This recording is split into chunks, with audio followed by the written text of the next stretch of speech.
സീസണിലെ അവസാന മത്സരം വരെ പ്ലേ ഓഫ് പ്രതീക്ഷകൾ നിലനിർത്താനായി. CSKയെ സംബന്ധിച്ച് ഈ സീസണിലെ ഏറ്റവും വലിയ അച്ചീവ്മെൻറ്റ് ഇതുതന്നെയാണ്. കാരണം ഈ ടീം ലൈനപ്പും പെർഫോമൻസും വെച്ച് പ്ലേ ഓഫ് എന്നത് ചെന്നൈക്ക് അതിമോഹം തന്നെയായിരുന്നു. എങ്കിലും അവസാന മത്സരം വരെ ആരാധകർക്ക് ഒപ്പിക്കൊടുക്കാനായി എന്നതിൽ അഭിമാനിക്കാം. പരിക്കുകളുടെ ഒരു വലിയ നിര, അപ്രതീക്ഷിത പരാജയങ്ങൾ, പ്രതീക്ഷ വെച്ചവരുടെ ഫോമില്ലായ്മ, ഒരിക്കലും ട്രാക്കിലാകാത്ത ബോളിംഗ്, അങ്ങനെ ഒരുപിടി പ്രതിസന്ധികളിലൂടെയാണ് ഇത്തവണ ചെന്നൈ കടന്നുപോയത്. ക്യാപ്റ്റൻ ഋതുരാജ് ഗെയ്ക്വാദ് പറഞ്ഞതുപോലെ ഇതൊരു ട്രാൻസിഷൻ ഫേസ് അഥവാ പരിവർത്തന ഘട്ടമാണ്. ഈ സീസണിലെ CSKയുടെ പ്രകടനത്തെക്കുറിച്ചും പോരായ്മകളെക്കുറിച്ചും ഭാവി പ്രതീക്ഷകളെക്കുറിച്ചും വിശദമായി നോക്കാം. ഈ സീസണിൽ ചെന്നൈയെ ഏറ്റവും കൂടുതൽ അലട്ടിയത് അവരുടെ ഇൻകൺസിസ്റ്റൻസി അഥവാ സ്ഥിരതയില്ലായ്മ തന്നെയാണ്. ഒരിക്കലും ഒരു ചാമ്പ്യൻ ടീമിൻ്റെ മെൻറ്റാലിറ്റി ഈ ടീമിൽ നമ്മൾ കണ്ടിട്ടില്ല. തുടർച്ചയായി 3 മത്സരങ്ങൾ തോറ്റുകൊണ്ടാണ് ചെന്നൈ തുടങ്ങിയത്. ഏതാണ്ട് പ്ലേ ഓഫ് ഇക്കുറി ഉണ്ടാകില്ലെന്ന് അന്നേരം തന്നെ തോന്നിച്ചതാണ്. പക്ഷേ സീസണിൻ്റെ മധ്യഘട്ടത്തിൽ 8ൽ 6 മത്സരങ്ങളും ജയിച്ചുകൊണ്ട് അവർ ഗംഭീരമായി തിരിച്ചു വന്നു. അതോടെ പ്ലേ ഓഫ് പ്രതീക്ഷകളുമായി. പക്ഷേ അവസാനത്തെ 3 മത്സരങ്ങൾ ഏതാണ്ട് ആദ്യത്തെ 3 മത്സരങ്ങൾ പോലെ തന്നെയായി മാറി. RCB, ഹൈദരാബാദ്, ഗുജറാത്ത്, രാജസ്ഥാൻ എന്നീ ടോപ്പ് 4ൽ നിലവിലുള്ള 4 ടീമുകളോടും ചെന്നൈക്ക് ജയിക്കാനായിട്ടില്ല. അതുതന്നെ അവരുടെ ദൗർബല്യം കാണിക്കുന്നു. ഇത്തവണ ചെന്നൈയുടെ പരാജയത്തിൻ്റെ പ്രധാന കാരണങ്ങളിലൊന്ന് അവരുടെ ബൗളിംഗ് ഡിപ്പാർട്ട്മെൻറ്റിലെ പാളിച്ചകളാണ്. പവർ പ്ലേ ഓവറുകളിലും ഡെത്ത് ഓവറുകളിലും റൺസ് നിയന്ത്രിക്കാൻ ചെന്നൈ ബോളർമാർ പലകുറി പതറി. ലേലത്തിൽ അവരുടെ പ്രധാന പിക്കായിരുന്ന നഥാൻ എല്ലിസിനെ അവർ സീസണിൽ ഉടനീളം മിസ് ചെയ്തുവെന്ന് പറയാം. പകരം പ്രതീക്ഷ വെച്ച മാറ്റ് ഹെൻറി 3 മത്സരങ്ങളിൽ മാത്രമാണ് എറിഞ്ഞത്. അതിൽ തന്നെ അദ്ദേഹത്തിൻ്റെ എക്കോണമി 13-ന് മുകളിലായിരുന്നു. 13 മത്സരങ്ങളിൽ പന്തെറിഞ്ഞ ജാമി ഓവർട്ടൺ 14 വിക്കറ്റുകളും എടുത്തു. പക്ഷേ എക്കോണമി 9-ന് മുകളിലായിരുന്നു. അവസാന ഘട്ടത്തിലെത്തിയ സ്പെൻസർ ജോൺസൺ 3 മത്സരങ്ങളിലും നന്നായി തല്ലുവാങ്ങുകയും ചെയ്തു. അടുത്ത സീസണിൽ T20 സ്പെഷ്യലിസ്റ്റായ ഒരു ഓവർസീസ് പേസറെ എത്തിക്കുക എന്നതാണ് ചെന്നൈക്ക് ആദ്യം ചെയ്യാനുള്ളത്. 14 മത്സരങ്ങളിൽ 21 വിക്കറ്റ് എടുത്ത അൻഷുൽ കമ്പോജാണ് ചെന്നൈ പേസ് പടയിൽ വേറിട്ട് നിന്നത്. ചില ഒറ്റപ്പെട്ട മത്സരങ്ങളിൽ നന്നായി തല്ലുകൊണ്ടുവെങ്കിലും നിർണായകമായ ബ്രേക്ക് ത്രൂ വിക്കറ്റുകൾ നൽകാൻ കമ്പോജിനായി. തുടക്കത്തിലെ ഫോമില്ലായ്മയ്ക്ക് ശേഷം നൂർ അഹമ്മദും തിരിച്ചു വന്നിരുന്നു. എങ്കിലും പോയ സീസണിലേതിന് സമാനമായ പെർഫോമൻസ് നടത്താൻ അദ്ദേഹത്തിനായില്ല. മറ്റൊരു T20 സ്പെഷ്യലിസ്റ്റ് സ്പിന്നറായ അഖേൽ ഹുസൈൻ 7 മത്സരങ്ങളിലാണ് പന്തെറിഞ്ഞത്. അല്പം കൂടി എക്കണോമിക്കലായി എറിയാൻ അഖേലിനായി. പക്ഷേ നൂർ അഹമ്മദ് എന്ന ഓവർസീസ് സ്പിന്നർ ഉള്ള സ്ഥിതിക്ക് മറ്റൊരു ഓവർസീസ് സ്പിന്നറെ കൂടി എല്ലാ മത്സരത്തിലും താങ്ങാൻ ചെന്നൈക്കാകുമായിരുന്നില്ല. ക്യാപ്റ്റൻ എന്ന നിലയിലും ബാറ്റർ എന്ന നിലയിലും ഋതുരാജ് ഗെയ്ക്വാദിന് ഇതൊരു കഠിനമായ സീസണായിരുന്നു. താരതമ്യേന തുടക്കക്കാരായ സംഘത്തെ നയിക്കുക എന്ന ചുമതല അദ്ദേഹം വലിയ പരിക്കില്ലാതെ കൊണ്ടുപോയിട്ടുണ്ട്. എങ്കിലും കൂടുതൽ ചടുലമായ നീക്കങ്ങളുള്ളൊരു ക്യാപ്റ്റനെ ചെന്നൈ അർഹിക്കുന്നുണ്ട്. അടുത്ത സീസണിൽ ഒരുപക്ഷേ ക്യാപ്റ്റൻസി ചേഞ്ച് കണ്ടേക്കാം. എന്നാൽ ബാറ്റിംഗിൽ ഋതുരാജിൻ്റെ പെർഫോമൻസ് ഇത്തവണ ഏറെ വിമർശനങ്ങൾ നേരിട്ടു. ഗുജറാത്ത് ടൈറ്റൻസിനെതിരെ അദ്ദേഹം 49 പന്തിൽ നേടിയ അർദ്ധ സെഞ്ചുറി ഈ സീസണിലെ ഏറ്റവും സ്ലോവസ്റ്റ് 50ആണ്. 14 മത്സരങ്ങളും കളിച്ച് ഋതുരാജ് 337 റൺസ് നേടിയിട്ടുണ്ട്.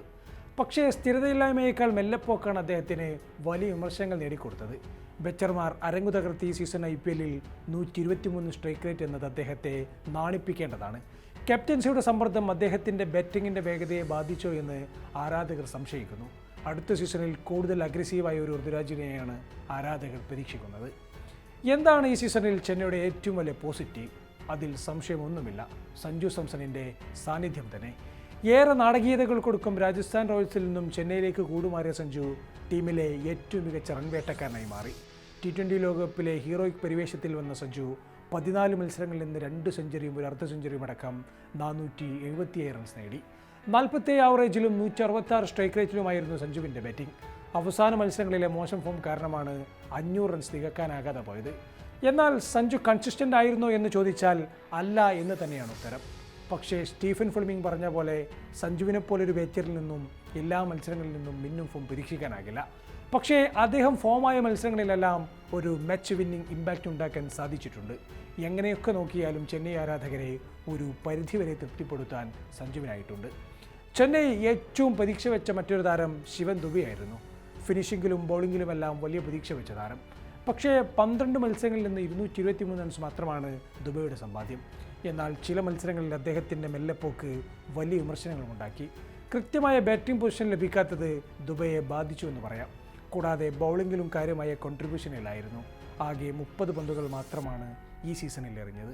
പരിക്കിന് ശേഷം കളത്തിലെത്തിയ ഡെവാൾഡ് ബ്രേവ്സിന് കാര്യമായി ഇമ്പാക്റ്റ് ഉണ്ടാക്കാതിരുന്നതും തിരിച്ചടിയായി. 11 മത്സരങ്ങൾ കളിച്ച ബ്രേവ്സിൻ്റെ ടോപ്പ് സ്കോർ 44 ആണ്. എങ്കിലും അടുത്ത സീസണിലും ബ്രേവ്സിൽ ചെന്നൈ വിശ്വസിക്കാൻ തന്നെയാണ് സാധ്യത. ആദ്യ മത്സരങ്ങളിൽ സർപ്രൈസ് നടത്തിയ സർഫറാസിന് സീസൺ മധ്യത്തോടെ താളം നഷ്ടമാകുന്നതും കണ്ടു. പിന്നീടുള്ള മത്സരങ്ങളിൽ ബെഞ്ചിലായിരുന്നു സ്ഥാനം. ലക്നൌവിനെതിരെ 23 പന്തിൽ 65 റൺസ് നേടി ഞെട്ടിച്ചത് മാറ്റി നിർത്തിയാൽ ഉർവിൽ പട്ടേലിനും കാര്യമായ റോൾ ഉണ്ടായിരുന്നില്ല. ആകെത്തുകയിൽ ചെന്നൈ ബാറ്റിംഗ് യൂണിറ്റ് ഒന്നിച്ച് പെർഫോം ചെയ്തിട്ടില്ല എന്ന് പറയാം. ചില മത്സരങ്ങളിൽ മാത്രം ഒറ്റപ്പെട്ട മിന്നലാട്ടങ്ങളുണ്ടായി. 14 കോടിയിലേറെ വാങ്ങി വന്നെത്തിയ 2 പേരുണ്ട്, കാർത്തിക് ശർമ്മയും പ്രശാന്ത് ബീറും. ഇതിൽ കാർത്തിക് ശർമ്മ ഒരു ഭാവി വാഗ്ദാനമായി വളർന്നിട്ടുണ്ട്. 11 മത്സരങ്ങളിൽ നിന്നും 295 റൺസ് എടുത്ത കാർത്തിക് തൻ്റെ പ്രൈസ് ടാഗിനോട് നീതി പുലർത്താൻ ശ്രമിച്ചു. വരും സീസണുകളിലും കാർത്തിക് ചെന്നൈയുടെ പ്രധാന മുഖമായി ഉണ്ടാകും. ജഡേജയ്ക്ക് പകരക്കാരാകാൻ വന്ന പ്രശാന്ത് ബീറോ 6 മത്സരങ്ങളാണ് കളിച്ചത്. ഒരു മത്സരത്തിൽ 43 റൺസ് എടുത്തതാണ് മികച്ച പെർഫോമൻസ്. 12 പന്തുകൾ മാത്രമെറിഞ്ഞ പ്രശാന്തിനെ വിക്കറ്റും എടുക്കാനായിട്ടില്ല. എങ്കിലും പ്രശാന്തിൽ ചെന്നൈ ഒരു ലോങ് ടൈം പ്ലാൻ കാണുന്നുണ്ട്. ചെന്നൈയെ ചെന്നൈയാക്കിയ ധോണി ഒരു മത്സരം പോലും കളിക്കാത്ത സീസണാണിത്. അതിൻ്റേതായ ആവേശക്കുറവ് ചെന്നൈ ആരാധകർക്കും ഉണ്ടായിരുന്നു.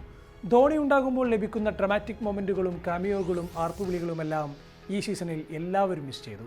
ഈ ജൂണിൽ 45 വയസ്സ് തികയുന്ന ധോണി ഇനിയൊരു സീസൺ കൂടി കളിക്കുമോ എന്നാണ് ഇപ്പോൾ ഉയരുന്ന ചോദ്യം.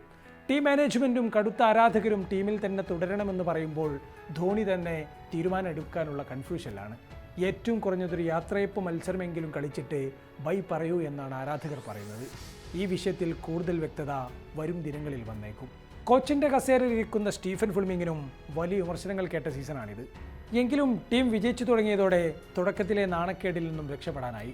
ലേല സ്ട്രാറ്റജികൾ പോളിയോ എന്ന ചോദ്യത്തിനും ഉത്തരം പറയാനായി. തോൽവികളിൽ നിന്ന് പാഠം ഉൾക്കൊണ്ട് പരിക്കുകളെല്ലാം മാറി അടുത്ത വർഷം കൂടുതൽ ശക്തമായി മഞ്ഞപ്പട തിരിച്ചു വരുമെന്ന് നമുക്ക് പ്രത്യാശിക്കാം. കാരണം CSK എന്നാൽ വെറുമൊരു ടീമല്ല. എന്തൊക്കെയാണ് ഈ വിഷയത്തിൽ നിങ്ങളുടെ ടേക്ക്?